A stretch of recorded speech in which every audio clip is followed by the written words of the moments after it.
work session today, so we're going to go ahead and call it to order. First, we have on the agenda employee recognition, so I'd welcome Chief Seymour up. Good evening. Good evening. Good evening. So, I don't know if y'all remember, but early in the year, we had the opportunity to be given some funding right through the Violent Crimes Initiative. And so part of that, what we chose to do with the funds was to create a violent crimes detective position. So back several months ago, we had a promotional assessment where the applicants applied, and we went through, had an interview panel where they came in and answered some questions and all, and we selected a candidate. And so this candidate was selected and has kind of been working for several months now, but I want to introduce you to you. So Kyle Benz, come over.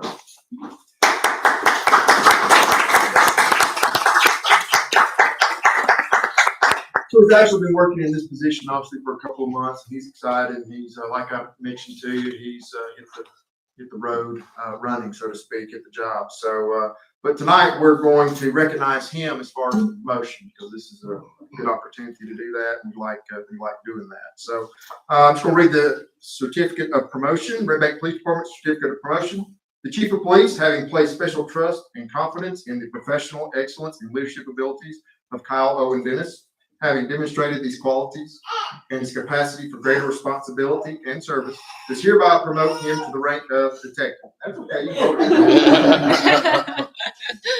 Bring her on up. One thing about law, well, I'm going to read this. Detective, empowered with all the authority and charged with all the duties commensurate with this rank, effected on this date of the city of Red Bank.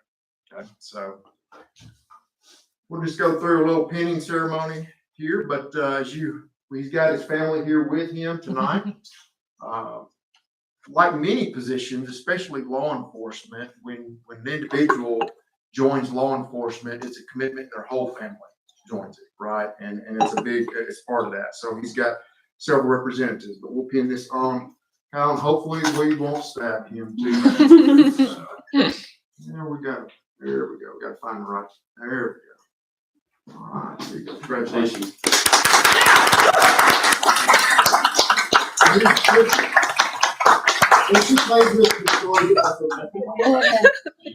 Anything you want to say? This is my girlfriend Sierra, and our children Kinley and Dylan, and my mother Janetta right here. They've been extremely supportive and had my back with all this, so definitely very appreciative of their love and patience. Thank you, family. Thank you.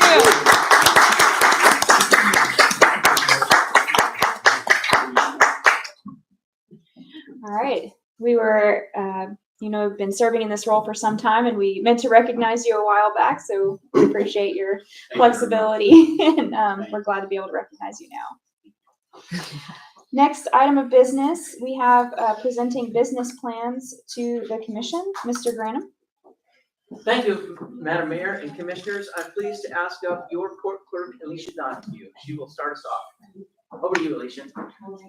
Hey, everyone. Hi. I just wanted to take a minute to go over the general function of the court and some of the goals I set when I became court clerk. So I would like for you to just meet the staff kind of. We have our judge, which is the Honorable Johnny Houston Jr. Myself as the court clerk. We have Deputy Court Clerk Allie Herman. We have a special assistant, Christian Bird. He's very helpful. Our mission and general function is to effectively support and defend the Constitution of the United States and the state of Tennessee and all the laws and statutes of both, as well as all the ordinances of the city of Red Bank, and perform with fidelity the duties assigned to us. We maintain all court records, assist the judge and prosecutor, and we prepare court dockets and litigation tax reports to present to the state of Tennessee.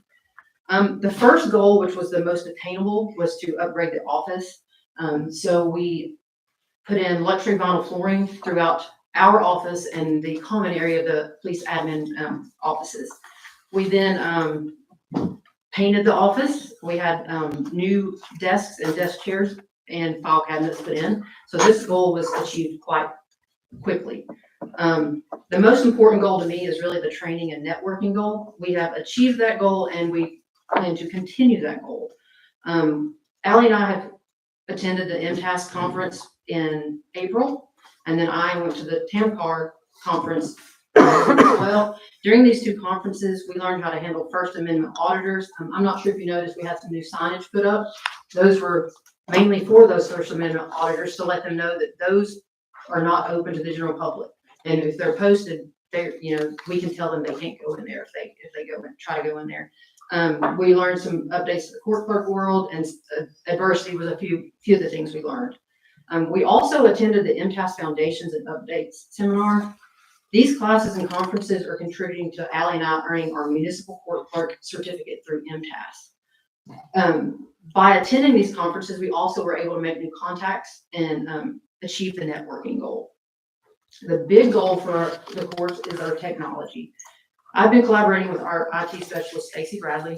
We've been contacting several companies to try to procure services and software to scan and store all of our court records. By doing this, this will enable us to no longer have to go to the archives building, which you've all visited, and so you saw what it was like. This will also make it a quicker turnover to get the records to the requester. Then the other tech goals are exploring using the CJIS system that Hamilton County uses. This will allow us to use the same system that most of the other local courts are going to as well, so we can share our records. And they use an electronic bonding system as well, so the bondsmen just bond that way instead of having to come to the court clerk's office. Another one is installing kiosks so we can lessen the paperwork in court, and also help this form to be a little more legible because some people don't have the best handwriting. We have not completed these goals yet, but they are coming along great. And then the next thing is just to start exploring new ideas and goals. We will continue training to increase our knowledge and bring a better service model to our community. And ultimately, my goal is to have a more productive and streamlined court clerk's office with a knowledgeable staff. And that's it for my goals so far. I hear Anyone have any nothing. questions? I hear nothing but good things coming out of the court Well, clerk's thank you. office. Amazing job, Miss Donahue. Thank you. Any questions? Is there anything, I mean, I feel like you have the resources you need to continue do. moving forward toward these I do, goals? and I feel like now? if I come across any more resources I need, I don't have a problem with, I don't think there's any reason that not to ask for them. So. And also, you are welcome to come to any court to observe. We have court every Monday. Traffic docket starts at 1:30 and criminals at 2. So, and I'll start setting up at 12:30. So if y'all want to see any of the process, feel free to come. Part of it, all of it. So. Is your progress toward potentially integrating into the CJIS system, is it like money right now? No, Or it's what? Hamilton County. We're just Okay. waiting on them to be ready for us. Okay, They just recently finished up one of the other municipal courts. Okay. And we're just waiting on communication from them. I believe we're next in line to excellent, working towards that process. So. wonderful. All right. Great, Fantastic. thank you. Thank you. Thank you, Miss Donahue. All right, and next we have an update from Public Works. Is that right, Mr. Granum? Yes, ma'am. Welcome, Director Tate. Thank you, Mayor, Commissioners. 10 minutes, right? 10 minutes. Okay. I told him I was gonna do it in 5. I will briefly update you on our annual plan, and then Leslie Johnson will follow right behind me with some updates on some of the, I call it the big 3+1 that we've been working on since then. But back in August, I presented this to Mr. Granum. It is a list of endeavors, projects, purchases, and activities that we hope to accomplish in Public Works this year. First off, starting with community development, which is not a budgeted department, but I hope that changes in the future. We initiated an RFP for parks needs assessment, an RFP for the comprehensive plan for the small area study, and for a public works needs assessment. All of those were planned for the budget, and they have at this point been executed. Some are still in progress. Community development is also working on the Smart Growth America Complete Streets Ordinance, which is ongoing. We, as Deputy Director Johnson will probably speak to in just a moment, we started the due diligence process on the, actually that was on the Jackson property, I'm sorry.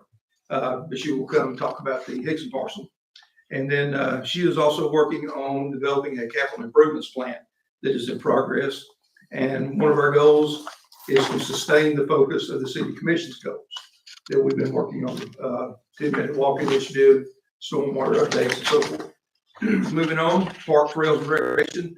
You know, we hired Jeffrey Gravy. He's been here right at 6 months, and he has done a world of activities. He has a world of activities still that he's working on a daily basis. Just to highlight some of the things that he has done is the Red Bank Food Truck Fridays. He negotiated a new contract with the Red Bank Pool Advisory Committee. He has been successful in establishing a Parks and Recreation Advisory Board. And one thing that we did fail on this year was the intellectual disabilities grant for a $500,000 playground. Of course, everyone knows by now that we did not receive that, but nonetheless, he proceeded with the replacement of the White Oak Park playground. That is set to be demoed next week. And then within probably 3 weeks, the new equipment will be on board, and probably mid-January, we hope to see some construction going on. So that was all part of our plan, that all this has just come to pass in the first 2 quarters of this year.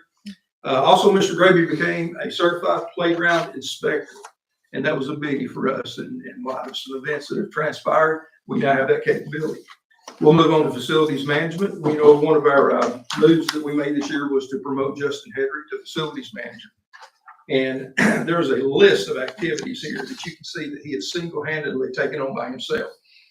First and foremost was installing AEDs at all facilities to include parks. He's about 90% completed on that. A couple of issues he's waiting on. There's some Wi-Fi here and there, and that will be completed. The White Oak Park playground replacement. He's working to install push-button activated doors on City Hall. He has worked on changing out light fixtures, community center playground expansion. He's still working on that. Restrooms, James Avenue ball fields. And it's not that we have not done anything on these projects that you see that are pending. He has already checked into most of them and trying to find contractors and sources to make all these happen. It's hard to find people to work sometimes these days, especially this time of year, but he is actively engaged in all of these activities that you see on this list. He also made some improvements to Fire Station 2. You can see the list of improvements that he did there, that ADA accessibility. He's got the generator ordered, the backup generator for the police department. As soon as the budget year rolled around, he was active on that. We're just waiting on the contractor to come and do the install now. He has been instrumental in making some facility improvements at the current public works facility. He was able to repurpose a storage room into an office for our new solid waste manager. And with with Stacy's help, he was able to get networking capabilities up there so he can be connected to telephones and so forth. He has also been an integral part of the Red Bank Cemetery Advisory Committee, helping lead the way along with Mr. Sal to make some positive things happen there. And there's some other things that we have ongoing: street sweeping contracts, closing the underground storage tank at the public works facility. Then we'll move on quickly to the streets division. One of my goals this year for all of the street department, the solid waste department, and the stormwater department was an excellence in digital record tracking. Using our work to the fullest potential. With our work, we can track the work order itself. We can track the number of personnel and who we assign to it. It'll calculate their pay. We can allocate the vehicles that were used, backhoes, dump trucks, what have you. We can put time limits in there. It can calculate the usage on those vehicles. So, later on in our not too distant future, we'll be able to successfully program some of the jobs that we do and know what the cost would actually be based on our equipment and those resources. Wow. And that's something that we're doing across all departments. Also in the streets department, we successfully this year, we have contracted with our work for a pavement conditioning index, and we have contracted with a second contractor for a sidewalk inventory. Those are in the works. Solid Waste Division, we hired a new solid waste supervisor, and I just want to say to the commission, thank you. He has taken so much off of me, and he is a personable figure in the community. He calls people, they like to talk to him. He's pleasant, and he fixes their issues. When you deal with solid waste, it's pick it up or tell me how you're going to get it. That's what people want to know, and he's mindful of those concerns that people have, and he does his best. He has been a tremendous effort and a relief, and for Rick Reeves also. There again, excellence in digital tracking. He implemented the tire collection for mosquito control. And at your suggestion, Mayor, the pumpkins for pigs was a success. And I hope everyone saw the pictures. And we're doing that again starting Monday. Well, yeah, starting Monday. We'll be doing the same thing to get us up toward Christmas. He's looking at reestablishing our pickup, our routes for daily garbage collection. And then stormwater. Stormwater, we hired 2 new employees. We hired a heavy equipment operator, and we hired another stormwater specialist. And that 3-person crew has been active ever since they all 3 came on board, cleaning ditches, flushing tiles, doing the little work while we wait on our stormwater assessment to come to tell us the bigger picture of the things we need to do. They're daily engaged in stormwater issues, and we've not had that capability with 3 people that can physically perform the work and make things happen. And I appreciate you taking that into consideration and that being one of your goals. Of course, everyone knows that we did get approved for the TDEC ARP grant. A lot of work going on that. The second reading of the stormwater resolution was passed, which gave us some more power, to make things happen in stormwater. We are still waiting on delivery of our jetter truck and a few pieces of equipment. The fleet department, we also engaged our work for fleet management, and technician Randy Bell is using that every day to capture all the data for all the services he performs, whether they're performed in-house or external. And then I'll just call your attention to the last page and a half with our current TDOT grants. You can read, we've updated the status of those, and some are just waiting funding from TDOT, and others are waiting some approval for some plans from TDOT. And having finished up, did I do this? Done good. Okay, having got that part, I'm going to turn it over to Deputy Director Leslie Johnson. Let's see if the commission has any questions. Okay. Yeah, that was over 5 minutes. Once you check off all these public works goals, are you looking at a retirement in auctioneering? Yeah. That's pretty impressive. No, because I have a friend that would buy everything I put out. You have a question, Commissioner?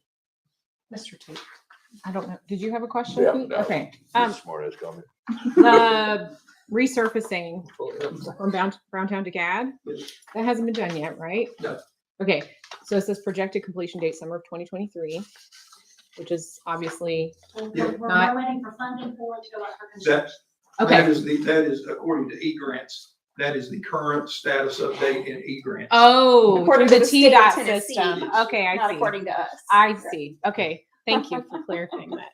Yeah, truth is, they are waiting for funding for construction, Okay, and it will probably be late next spring but just because of, finding a company that can do it, mhm. in the procurement process.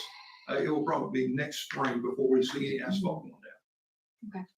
Vice Mayor, I'll add that the project sign at Morrison Springs and Dayton Boulevard also says completion date June of 2023 for the signalization project. And we're not allowed to update that? It isn't ours to update. Okay, Everybody just agrees on that date, and there's really nobody empowered to change it until the system Yeah. kicks out a new date. okay, That is a sign that TDOT requires the contractor to install, okay. and it was late getting put up even then. Thank you. Thank you, Director. Thank you, Greg. Again, as Greg highlighted, what we call some community development initiatives, and in continued support of the commission adopted goals, addressing stormwater improvements, comprehensive planning to include a small area study, parks and recreation needs assessment with a master plan. I want to just highlight those 4 projects to kind of bring you up to date where we are on those. I gave you a handout earlier. This is available to the public, and we did get this online as well. First project is the Public Works Department's needs assessment, which is in progress.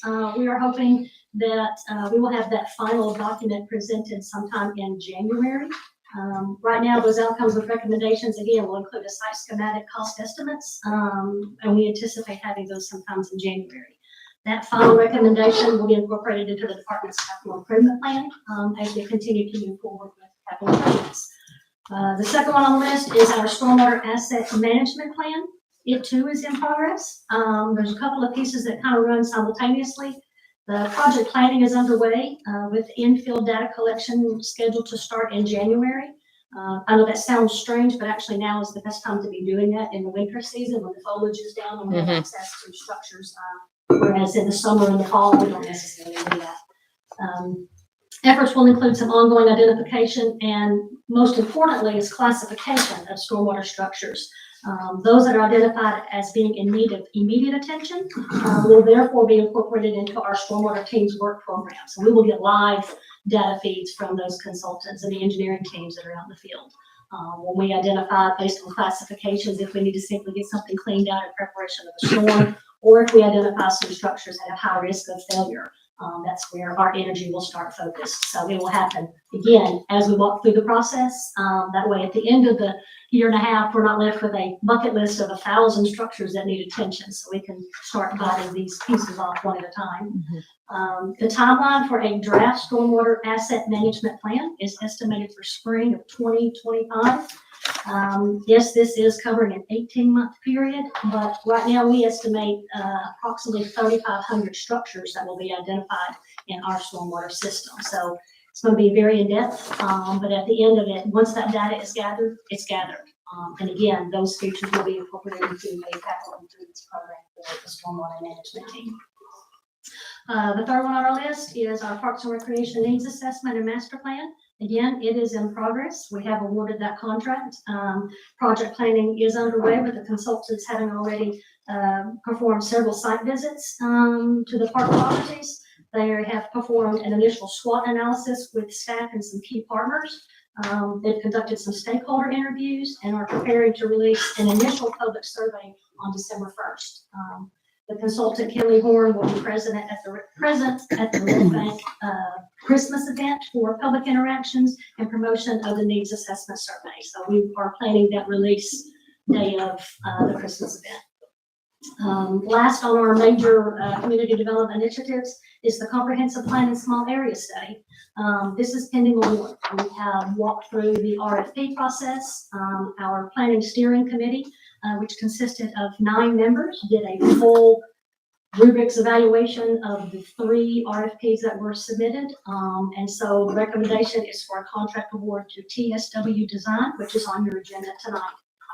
Additionally, this consultant is prepared for their presence at the Christmas event, December 1st, for some public interactions. Of course, they won't have a survey ready, but at least they'll be there and be a face and start gathering some communication efforts, maybe some emails on how people want to receive notification of future public engagement events. So that all of those things are spinning. So I hope to give you some more feedback pretty much monthly as we move forward. But again, this award for that RFP is on your agenda tonight. Excellent. Thank you very much. Any questions regarding the goals? Lots going on, and it's very exciting. Yes. I would agree. If there's no more questions, Ms. Johnson has the next agenda item as well. Update on the purchase of 4839 Dayton Boulevard. Yes, I give you a map illustration. It's not a couple of, looks like some cargo trailers that are on the right of way. Those have been removed. I did verify that today. So the property is clear of any prior structures.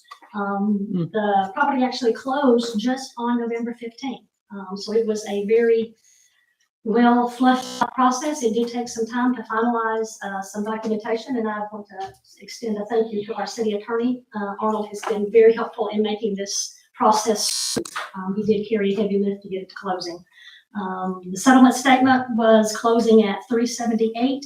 056.74. That includes all closing costs that was associated with the property. So now this will be added to our inventory of available resources as we continue to move forward in our planning initiative. And I see that there's a little sliver of parking lot included in the parcel that we purchased. So that gives us an opportunity to potentially have a use there without having to pave over any of the existing green space if we so chose. Correct. Excellent. Any questions on the Hickson parcel? Or I should refer to it as the agenda 4839 Dayton Boulevard. Okay. Thank you so much, Ms. Johnson. Next on the agenda is BZA appointments. It just says discussion I think for my part, I plan to reappoint my existing BZA member, Jared Huter, and he has expressed a willingness to continue his service. So he wasn't able to make it tonight, but we are grateful for his continued service to our community. We have some other appointments up for renewal. Yeah, mine, and again, I'm going to keep Rufus up there too. Okay. Yep. And Karen Ziv is my appointee, and she also wanted to continue forward serving in that capacity. So Excellent. Anything else needed from the commission? Mayor, it's just, this is one of those things that we can actually accomplish by simply noting it as an agenda item, and it is noted on the regular commission. So when we come up to that, we'll just note it, it lists the name, and that will be the process we need to complete to continue their service on the BZA. And no votes required. No votes required. Okay. Excellent. The next item of business, Hamilton County Schools Joint Proposed Facilities Plan discussion. And we have some members of the audience here to participate as well. We have our school board representative, Ben Connor, and our county representative, Commissioner David Sharp. We thank them for joining us today, especially with family in tow. Where do we want to start with this discussion, Mr. Graham? I'll start with the two that are heading up or co-chairs Yeah. where I'd start. And then also I'd like to have, or those, you know, Invite them up. yeah. I'd like to have them Now or involved in either the discussion. next, maybe. Vice Mayor, Commissioner, anything you'd like to open with before we invite our guests up? just that we both, actually alongside Commissioner Wilkinson, attended the school board facilities committee meeting last night, which was a very long meeting. Was 2.5 hours, I think, ended up being, but lots of really great discussion about all the different aspects of the first part of the proposal from the mayor's office. And in particular, obviously, they talked about the potential impact to Alpine Crest Elementary and Rivermont Elementary, DuPont, and Hickson Elementary. So yeah, it was good discussion. In case I'll be mentioning it, sorry, I'll just go ahead and mention it, but I'll mention it in my commissioner's report too. If you want to watch the discussion specifically on the proposal impacting our communities, it starts at the 2-hour and 22-minute mark. So Yeah. I don't know if Commissioner Fairbanks Harvey, I know 222, so easy to remember. If you wanted to add anything before They we have start. a lot on their plate with schools around our county. Clifton Hills was one of them. However, the focus for us is to maintain an elementary school in Red Bank and the options we may have, and then the opportunity to have a conversation with Mr. Connor and Dr. Robertson was brought up. So come to the table with the 5 of us and representatives there pretty quickly. I don't know when that will be set. Well, I was able to speak with Dr. Robertson today. Okay. So we are hoping to set up a meeting early next week, between the 27th and the 30th. Either Monday through Thursday of next week, we're going to hear back from Dr. Robertson, and it'll be him and Ben Connor will be part of that meeting as well. We are thinking just to have one representative from each board, so we're able to have a lengthy, discussion, kind of out of the pressure of public meetings about what the different possibilities would be. Of course, no decisions would be made at such a meeting, and we'll bring back whatever options are presented, hopefully with greater detail and certainty to this board for discussion. Does that Yes, Mayor. sound accurate to everyone present? Yes, it is intentionally a meeting between the school district and the city with staff participation. So it'll be myself and Deputy Director of Public Works Leslie Johnson and the mayor meeting with Dr. Robertson and his staff as he sees fit that are really well versed on the mechanics of this issue, and also school board member Ben Connor. So it's really focused on that school board, school district, city of Red Bank, including staff, a chance to have a conversation and flesh out some of the details. I think it'd be very, very healthy for that group of people to have a shared set of understanding of what the city is trying to do with our comprehensive plan and our small area plan, and also appreciate what the school district is trying to do with their ability to invest and recapitalize the schools. So it's going to be a healthy conversation. And Mayor, if I could add, I would like to really commend the Vice Mayor Dalton and Commissioner Jamie Fairbanks Harvey for their work to go, the commission appointed them to be representatives, and they have really gotten busy and done a lot of work outside of the commission meetings to meet with various stakeholders, members of the school board, attended all of the meetings that the school district had regarding the facility plan, and engaged the community in a thoughtful way. So I think the community of Red Bank has been well served by the work of Jamie Fairbanks Harvey and Stephanie Dalton to get everybody informed and to make sure the conversation was robust. So Thank you. Thanks, sir. thank you to both of you. Absolutely. Definitely, this is the most important conversation happening in our community right now. So yes, many hands make light work, and you guys are doing an incredible job. Anything else anybody wants to add before we have Representative Connor? Commissioner Wilkinson, Yep. since he was there last. Yes, go ahead. Yeah, excuse me. Just one big takeaway was that I was really impressed with how receptive all the members of the school board were to public input. What I saw up on their dais was, true, like earnest listening and earnest conversation about what really is best for the families and the kids who are involved in these schools. Yeah, I would agree with that. And also was very encouraged by listening to the conversation specifically around Alpine Crest and Rivermont, and how there was a very clear consensus of the school board members present. There were 3 that were not able to be present physically at the meeting, but that they were pretty much in agreement that consolidating 3 schools was not a good idea. And if they were going to consolidate schools, that it would be better to consolidate 2 schools here and 2 schools there. So Hickson and DuPont, and then Rivermont and Alpine Crest. And they seemed to also be supportive of keeping a elementary school in Red Bank. So it was an encouraging conversation. Really glad to hear that. Yeah, and I'm relieved to hear too that there will be some conversation next week too. With staff involvement. Oh, Yeah. right, yeah. The people who really understand the mechanics behind what would manifest there.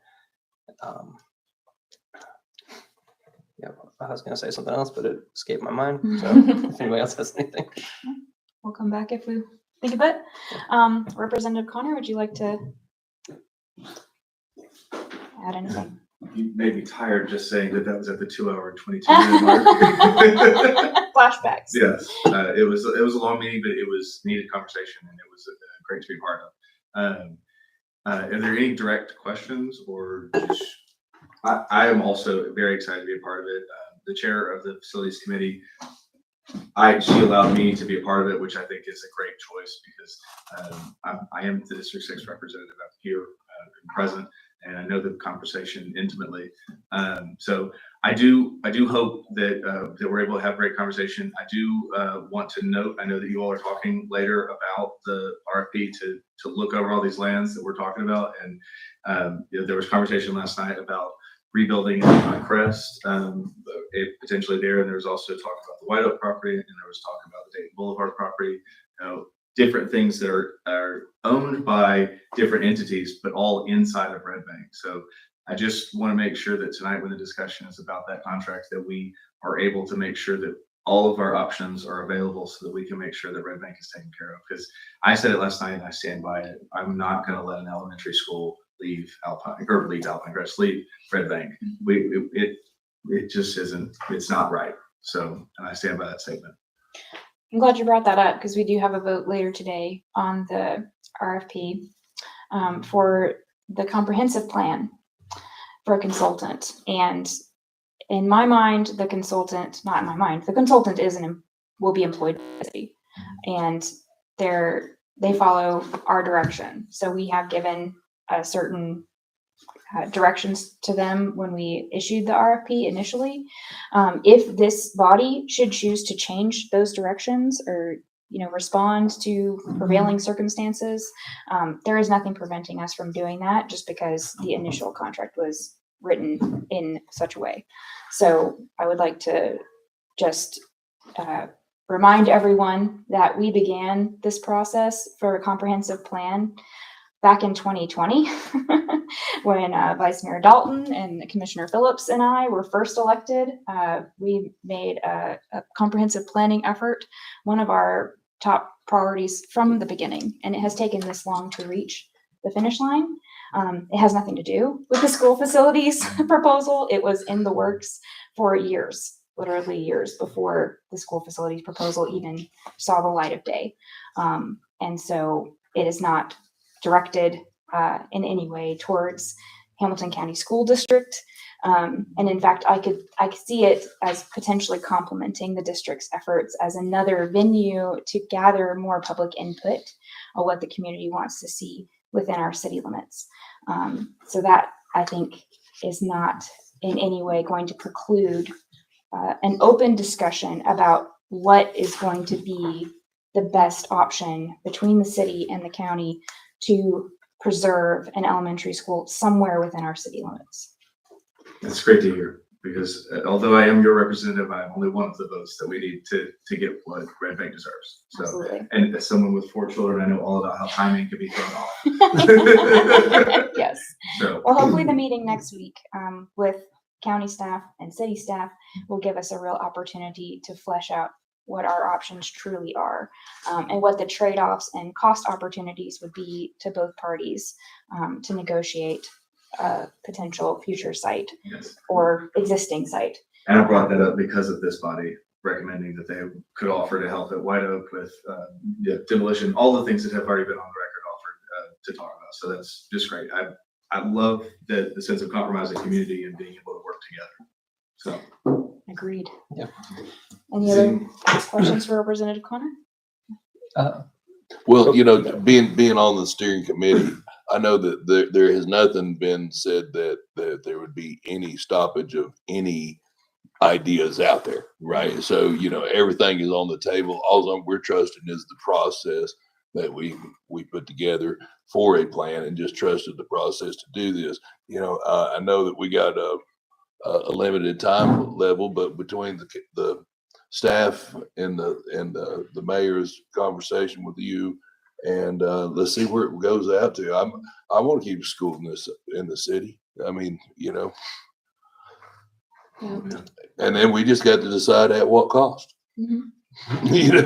And that's basically what it comes down to. And we need a true reckoning from the county of what our options are, and what the pros and cons are of the various site options available within the city limits, of which there are several. I mean, I think it should be stated too that, we're not afraid to get creative here.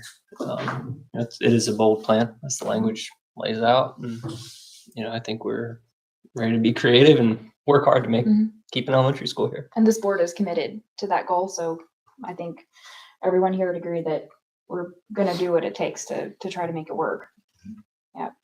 That's what I'm here for. Please know that. All right. I second that.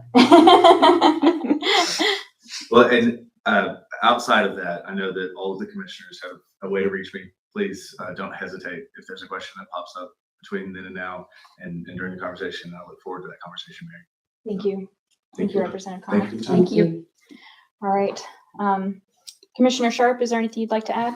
I think Mr. Connor said it just as well as I could, if not better. Excellent. Then is there any other discussion of the board regarding the facilities plan before we move on to our next agenda item? I will just, make note in case you're curious. I don't know. I wondered if there was a way that we could or should share the survey results that we got. We exported it into a report that we sent to the school board members and the superintendent, and then presented them with hard copies. And I'll be touching on some of the statistics tonight in my city commissioner's report.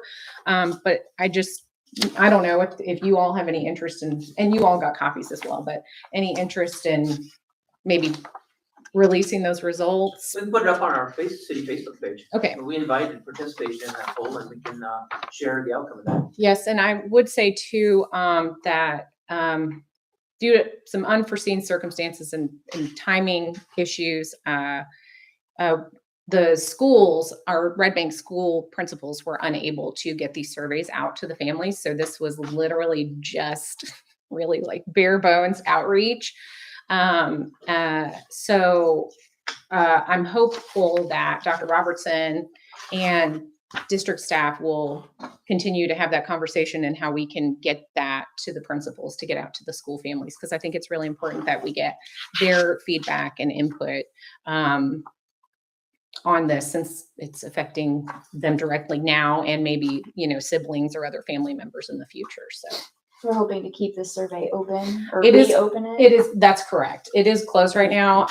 The thought that I had was potentially, if we could, reopen it and get some more feedback to the school board before they vote or they meet in December. Mr. Connor, sorry. Go ahead. I think it would be prudent if you wanted to share it each time that we're supposed to meet, including next Monday and then on the 14th. Can you, if you, is it difficult to roll up? I'm sorry, I thought. No, I'm just not, I'm not sure. We could reopen it and Oh, I'm sorry. I heard you say that you were, open. no, we closed it and then we were talking about reopening it once we can coordinate with the central office about getting the principals to share it out to the school families. Maybe you can assist with that. If it goes to me, I will suggest that it is. I don't know that falls under my. Just being able to- communication with central office can be a little, No, I definitely. you guys have a lot going on, so. Especially right You now. might be like, a little closer to that, If the it is person. reopened, I would love to share the information if Okay. there's a significant jump in participation. Mhm. Yeah, if there's like 3 more. maybe not. Sure, But right. if there's a significant jump in participation, then yes, please. Okay. And I will make sure that it's provided for them at each meeting. Okay, So, excellent. Just for quick reference, because I didn't say that and I should have, there is another facilities committee meeting on Monday evening next week at 6 p.m. Mhm. It is not covering Alpine Crest specifically, but if anyone wishes to speak, they can come and give public comment at the end of the session. And the reason that it's important, even though it's at the end of the session, is that there's nothing voted on in that meeting. So you still can make your voice heard before the actual voting session. And then there will again be public comment, as there normally is at our meeting that starts at 4:30, and public comment is at 4:30 then on December the 14th. So, Okay. And just for clarity, because there was some confusion about it, for the facilities committee meeting on Monday, you can sign up between 5:30 and 6 p.m. Yes. to give public comments. Yes, Is and that yes, correct? there was some confusion on that. As in, it said one thing and then it also said another Yes. thing. But it was corrected and I corrected it on my page, so Okay. I'm sorry for that. All right. Yeah. And if anybody wants to come and talk about legislative items, the legislative chair will be hosting a meeting at 6 p.m. on the 11th. And that's somebody that you know. Yeah. It's you. It's a mouse in my pocket. Okay. Thank you. All right. Any other items on the facilities plan? Okay. Well, hopefully, next week we'll have a productive meeting and we'll be able to talk some more about options. So, yes. So we have just one more minute before we need to go to citizen comments. Do we want to go? The next agenda item is appoint final member to the Nonprofit Citizens Advisory Board, Mr. Granum.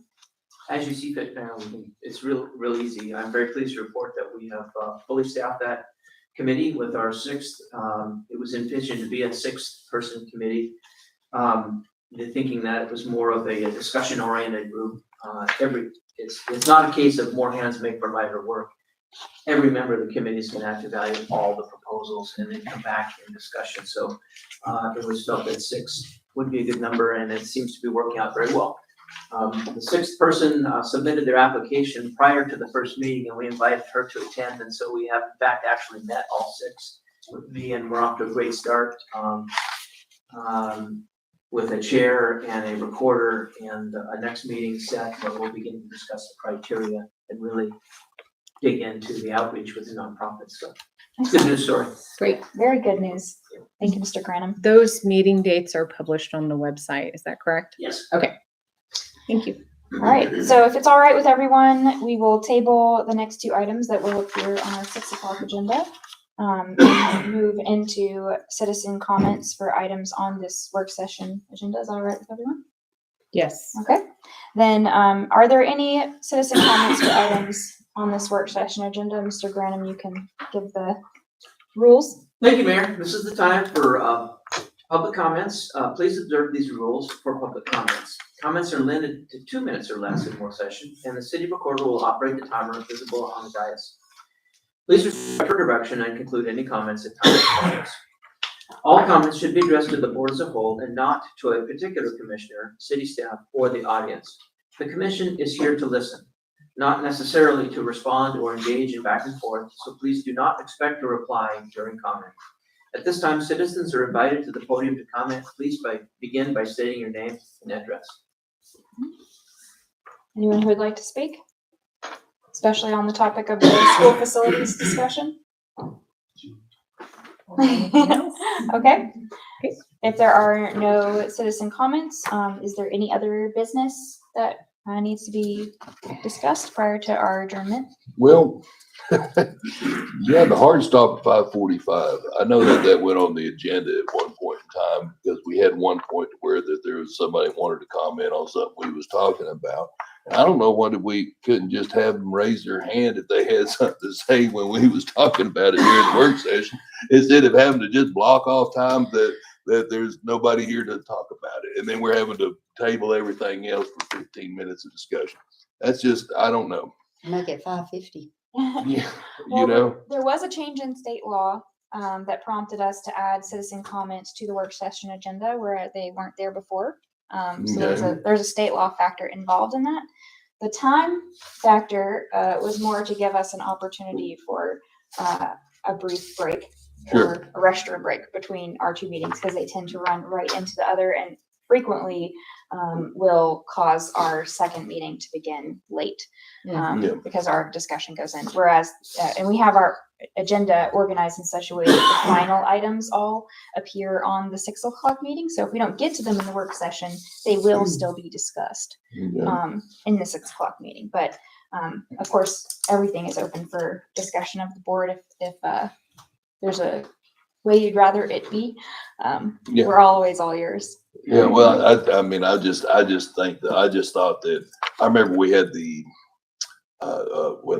because I asked the question, you know, who designed the thing, and then I didn't know that it was Don that designed all of the list and all that stuff, that he's sitting over there and he felt tongue-tied, you know, and I'd love to have his comments during the work session because it would saved a lot of confusion for me and myself too, you know. That was before we had amended the work session agenda To align with state law, the new state law. So, yeah.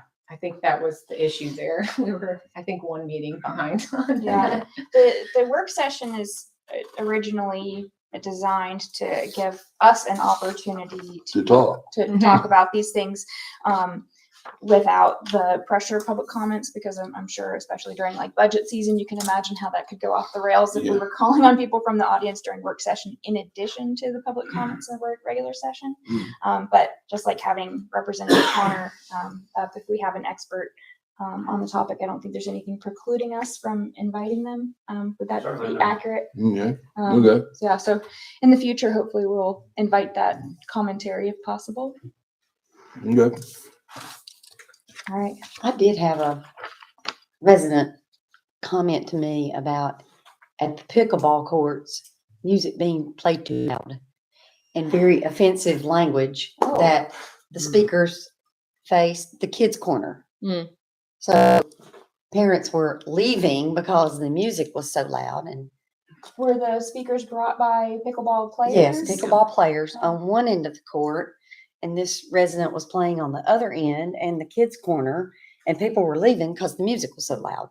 Yep. So I don't know if that's an item we could put on the list of rules with, if you play music. Would the noise ordinance that we have in place That's already what I address that?